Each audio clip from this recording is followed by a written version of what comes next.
नमस्कार, मैं हूं अशोक वर्मा। आप देख रहे हैं टीवी20 न्यूज। टीवी20 न्यूज पर शुरू करते हैं आज का खबरों का सिलसिला।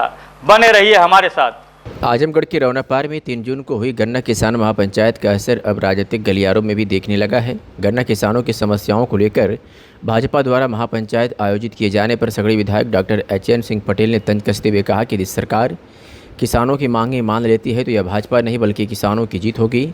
विधायक ने कहा कि किसानों की मुख्य मांगों में पछेती रिजेक्टेड गन्ने के मूल्य में बढ़ोतरी और बिना पूर्ण जांच के गन्ने को रिजेक्टेड श्रेणी में डालने की प्रक्रिया पर रोक शामिल है। उन्होंने दावा किया कि 3 जून की किसान महापंचायत में किसानों ने अपनी ताकत दिखाई थी, जिसके बाद भाजपा भी इसी मुद्दे पर सक्रिय हुई है। उन्होंने कहा कि उनकी प्राथमिकता राजनीति नहीं बल्कि किसानों की समस्याओं का समाधान है।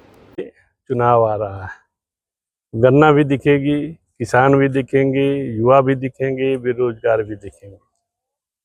रहा सवाल गन्ना पंचायत का, तो 3 जून को हम लोगों ने रौनापार में गन्ना किसान महापंचायत की थी, जिसमें किसानों का मुख्य मुद्दा था कि इनकी जो 3 फसलें हैं, अर्ली यानी अगेती, सामान्य और पछेती यानी रिजेक्टेड, इनके दाम सरकार ने बढ़ाए थे।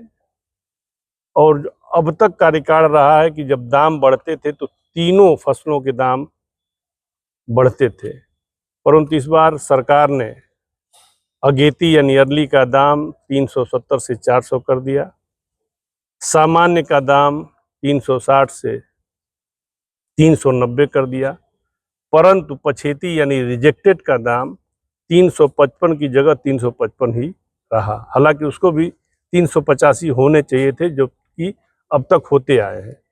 इसी चीज़ को लेकर किसानों में रोष था और वो महापंचायत की गई थी। और दूसरा सबसे बड़ा रोष था कि अभी गन्ने की फसल मुश्किल से 1 फीट 1.5 फीट की हुई होगी, पौधे उसके हुए होंगे, लेकिन सरकार के कुछ वैज्ञानिकों ने, पता नहीं कहाँ से साइंस वो पढ़े हैं, कहाँ से एजुकेशन लिए हैं, वैज्ञानिकों ने आकर के पूरे क्षेत्र की गन्ना को रिजेक्टेड में अभी से जान दिया कि पूरे जोन की गन्ना अभी से रिजेक्टेड है। मैं बार बार यही कहता हूँ, भोजपुरी में कहता हूँ कि लड़का भइबे ना कल ओकर नाम रखले की तैयारी होगी।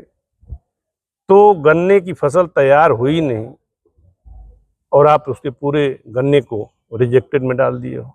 इसी 2 मुद्दों को लेकर के वो सभा थी और आपके माध्यम से हमें जानकारी हो रही है कि शायद भारतीय जनता पार्टी के लोग भी शायद 19 तारीख को गन्ना पंचायत के माध्यम से गन्ना किसानों से मिलेंगे। यदि वो इन दोनों मांगों को, क्योंकि उनकी सरकार है, और यदि गन्ना किसानों की इन दोनों मांगों को अपने सरकार से मंगवाने में कामयाब होते हैं तो ये हमारे गन्ना किसानों की सबसे बड़ी जीत होगी। और मैं अपने गन्ना किसानों की इस जीत की ऊपर गर्व करूंगा कि वो 3 तारीख की महापंचायत ने अपना कमाल दिखा दिया और भारतीय जनता पार्टी को गन्ना किसानों के सामने झुकना पड़ा।